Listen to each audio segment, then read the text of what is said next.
Repressed wishes, messages from the gods, or simply random byproducts of brain processes. Many have theorized about why we dream, yet no one can seem to reach a consensus on this mysterious phenomenon. Sigmund Freud believed that dreams are disguised fulfillments of repressed wishes, that the unconscious mind contains desires, fears, or traumatic memories that might cause distress if the conscious mind was aware of them. The latent content of a dream refers to its hidden meaning, the symbolic interpretation of the dream and what can be understood from it in a personal way. This is disguised by the manifest content, which is the literal storyline, the images, thoughts, and events that you experience while dreaming. However, Alan Hobson and Robert McCarley, who discovered the activation synthesis theory, have a different understanding of dreams. They believed that they are no more than a collection of random electrical impulses created from the activation of the brainstem. Dreams are the brain's way of making sense of activity during sleep. The brain is so inexorably bent upon the quest for meaning that it attributes and even creates meaning when there is little or none in the data it is asked to process. Whereas continual activation theory believes that when you sleep, your brain processes memories, transferring short-term memories into long-term storage. It sends a flow of data from the memory storage into the conscious brain, resulting in dreams, which act as a sort of screensaver while your brain processes memories. Anti-Revanceau's threat simulation theory refers to research that when having a nightmare, the amygdala, which is the fight-or-flight section of the brain, reacts in a similar way to when you are under survival threat. He thinks that dreams are designed to help us prepare for these situations and keep us safe. We spend roughly 6 years of our lives dreaming, but the fact is we may never truly know why. What we can do is try and understand how it affects our waking lives, and what we can learn about ourselves through these dreams. Well, I've been having very profound dreams all my life. Since I was a little girl. In fact, the first dream that I remember having was the night of the 22nd of November 1963, the night they shot Kennedy. I dreamt that my father was sitting on a park bench with his head chopped off. And that was very, very alarming. When I was 5 years old, I didn't know what a president was. I didn't know what was going on, but I knew that something was going on, and so the dream gave me the information in a way that I could understand. When we're young, apparently you can know you're dreaming automatically, but in today's society, we are not encouraged to develop these sorts of skills. In fact, we're actively discouraged. So nowadays, I find that in order to trigger a lucid dream, you have to have the intention. It's something that now we have to relearn. I think that there are two aspects to dreaming.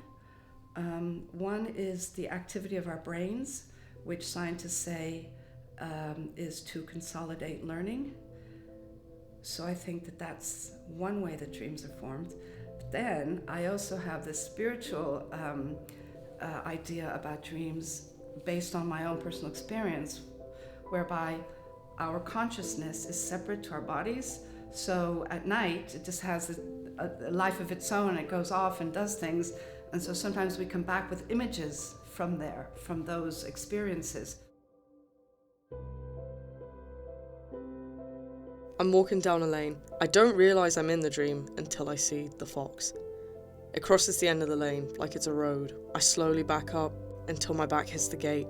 Back then there was kind of like this doom coming, and I was so scared of it, and it felt so big. But now it's kind of like it's still there, but it's smaller now. Its eyes are open wider than they should be, almost like insanity has consumed it, and the fox is now close enough that it bites my hand and shakes its head as though I'm prey.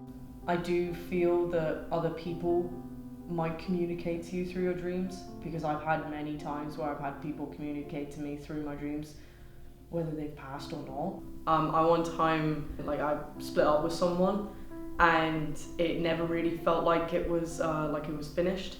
I kind of had this dream where she spoke to me, and she said, "It's okay. It's time to go now." I appear in a room. There's a knock on the door, grabbing my attention. My body fills with fear and disgust. I turn to leave. A door blocks my way. I phase it away.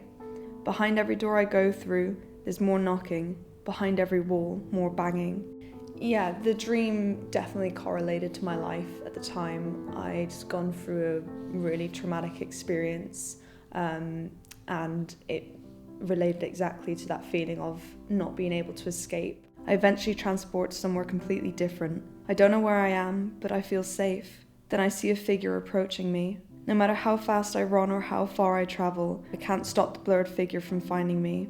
In the end, I always wake up feeling just as helpless as I was made to feel that day. I felt like the dream definitely gave me a bit of help in the sense of I felt like I could escape from it. I had a bit of hope because after I was at peace, my dream about that situation stopped. I believe not just with me, but everyone's dreams comes from a collage of what they go through and how they see the world. I woke up in the dead of night, or so I thought. As I sat up, I started to feel a small weight on my chest as if something was sitting on me. Then I noticed a figure casually sitting on the chest of drawers opposite my bed, where the dark covered the face until my eyes adjusted. It was my dad. I asked him if he was alright, and he just replied with a simple yes. Sleep paralysis is basically lucid dreaming, but it's just your mind playing tricks on you, making everything darker. The paralysis does seem like a physical manifestation of feeling powerless within myself at the time.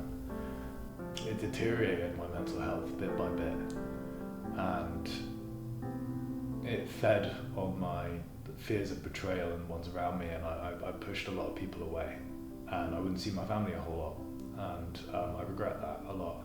I sat to the side of my bed, reaching for a glass of water. I stood up, and Dad wasn't on the chest of drawers anymore. Staring directly in front of me was a thing wearing my father's flesh, but the eyes were not his. It smiled at me insidiously as I felt a sharp prick in my leg. I dared not break eye contact with it, but I did. Looking down at my leg, I saw a needle as this thing injected chemicals into me. My legs started to fail me and my muscles relaxed against my will. The last thing I remember is the brandishing of a dagger waved in my face before it hurtled towards me. My muscles jolted me awake in shock. I sat there in the dark, too afraid to go back to sleep. One night, I got the same dream, except this time it wasn't scary anymore.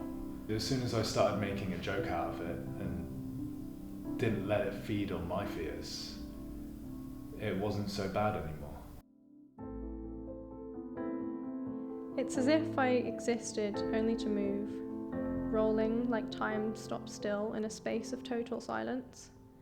Trapped on this impossible infinite marble run down a corkscrew staircase, and the cogs of the normal world turned faintly, far away, but in double speed. Da-da, da-da, da-da, narrated by my own pulsating heartbeat, like a metronome counting the rolling, still rolling. I'm the marble rolling to insanity.